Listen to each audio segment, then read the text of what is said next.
Welcome to Mukesh Bagolia channel. Struggle से कभी डरना नहीं चाहिए, क्योंकि यह भी एक कहानी है जो सक्सेसफुल होने के बाद आपको सबको बतानी है। किसी के पैरों में गिरकर कामयाबी पाने के बदले अपने पैरों पर चलकर कुछ बनने की ठान लो। नवाजुद्दीन सिद्दीकी जब ऐसे ही किसी ऑफिस में खड़े थे तो किसी असिस्टेंट डायरेक्टर ने पूछा था कि क्या है। तब उन्होंने कहा कि क्या है। बोले, दिखने से तो लगते नहीं हो एक्टर हो। इंडस्ट्री में हमेशा से चलन ऐसा था कि एक्टर हीरो जो होता है वो 6 फीट का होता है, गोरा होता है और लंबा चौड़ा होता है। मैं आप लोगों को यकीन दिलाना चाहता हूँ कि उनके खुद के रिश्तेदारों ने जब उन्होंने अपने घर वालों को कहा कि मैं एक्टर बनना चाहता हूँ, तो उन्होंने कहा कि पहले शक्ल तो देख ले अपनी। उनको खुद को पता नहीं था कि एक काला कलूटा दुबला पतला आदमी क्या करेगा, परंतु उनके अंदर एक जिद थी। सालों से यही चलता आ रहा था कि हीरो जो होता है गोरा और लंबा और हट्टा कट्टा होता है। इतनी ऑड सिचुएशन होने के बावजूद भी गए, लेकिन उनके दिमाग में एक चीज़ थी कि जो सब कर रहे हैं वो नहीं करना। उसके लिए ट्रेनिंग की ज़रूरत थी, तो उन्होंने नेशनल स्कूल ऑफ ड्रामा से की। 3 साल तक उन्होंने एक्टिंग की पढ़ाई की वहाँ पर, और अपनी क्राफ्ट के बारे में समझा कि इस पर्सनैलिटी में अगर लोगों को इम्प्रेस करना चाहता हूँ तो उसके लिए एजुकेशन की बहुत ज़रूरत है। आप चाहे जो भी काम कर रहे हो उसमें एक्सपर्ट होना बहुत ज़रूरी होता है। किसी भी चीज़ को बारीकी से समझना चाहिए, जिसके लिए उसे ट्रेनिंग और एक्सपर्ट की ज़रूरत पड़ती है। वो 2018 में मुंबई चले गए। मुंबई पहुंचने के बाद जब वो किसी ऑफिस में जाते थे तब वहाँ पर बोलते थे कि सर कोई काम देंगे क्या, तो वो बोलते थे कि हुलिया तो देख ले अपना।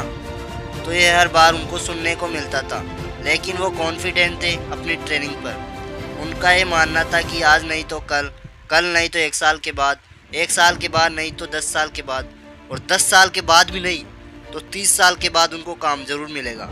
उन्होंने खुद को कभी टारगेट नहीं दी, अगर 2 साल में हो गया तो वरना दूसरा फील्ड अपना लूँगा, ऐसा उन्होंने कभी नहीं किया। जिस चीज़ का पैशन होता है, जज्बा होता है, अगर आप दिल से चाहो ना, पूरी दुनिया झुक जाती है उसके ऊपर। उसे पूरा करने के लिए पूरी कायनात एक हो जाती है और पूरी दुनिया झुकती है आपकी जिद के आगे। लेकिन आपको जिद्दी होना पड़ता है, आपको बहुत सारे सेक्रीफाइस भी करने पड़ते हैं, क्योंकि ये आपने चाहे परीक्षा देनी पड़ती है। आपको जितना बड़ा इम्तिहान होगा उतनी बड़ी परीक्षा देनी पड़ेगी। आसान काम नहीं है। छोटे छोटे टारगेट बनाओगे तो उन्हीं में निपटारा हो जाएगा। हमेशा अपने आप को टारगेट बढ़ा दो, उसके लिए हमेशा अपने आप को अनकम्फर्ट जोन में डालो। जो पॉसिबल नहीं है उसे पॉसिबल करने की कोशिश करो।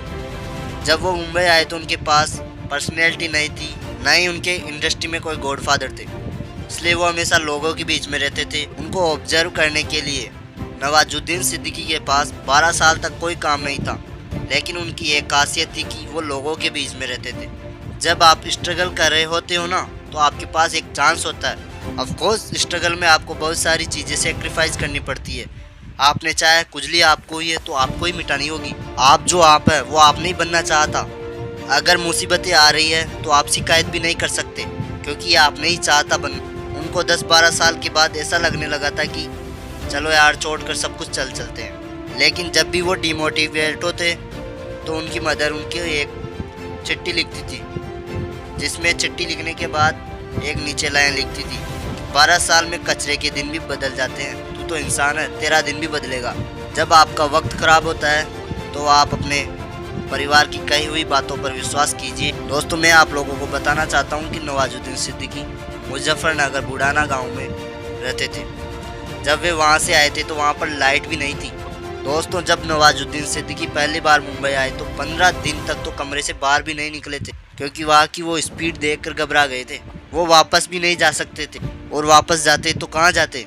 अगर वो वापस थिएटर ग्रुप के दोस्तों के पास जाते, इनका मजाक उड़ाते, कहते हमने तो पहले ही बोला था कि मज्जा वापस लौट कर आएगा। और वे गांव जाते तो वहाँ पर तो पहले ही लोगों ने कहा था कि तेरी शक्ल तो देख ले, तू एक्टर स्टार कहाँ से लगता है। इसलिए उन्होंने सोचा कि जो होगा मुंबई में होगा, मरना या जीना। रही बात सक्सेस की, तो आज से 30 साल बाद भी मिलेगी, तो भी उसके लिए मैं तैयार रहूँगा। सक्सेस की कोई तारीख नहीं होती, उसका कोई टारगेट नहीं होता है कि इतने दिनों में मिल जाएगा। नवाजुद्दीन सिद्दीकी का एक डायलॉग था कि भगवान के भरोसे मत बैठिए। क्या पता भगवान हमारे भरोसे बैठा हो, क्योंकि भगवान भी वेट करता है। भगवान वेट करता है कि ये खड़ा होकर कुछ करेगा तो मैं इसका साथ दूंगा। जब आप पक्का इरादा करते हैं, से निकलते हैं, सोचते हैं कि आज वाकई कुछ करना है, तो भगवान आपका साथ देते हैं। जो घर में घुसे रहते हैं, भगवान उनका कभी साथ नहीं देता है। दोस्तों, आपको नवाजुद्दीन सिद्दीकी की स्ट्रगल भरी स्टोरी कैसी लगी मुझे कमेंट बॉक्स में बताइए, और मुकेश भगोलिया चैनल को सब्सक्राइब कीजिए। थैंक यू दोस्तों।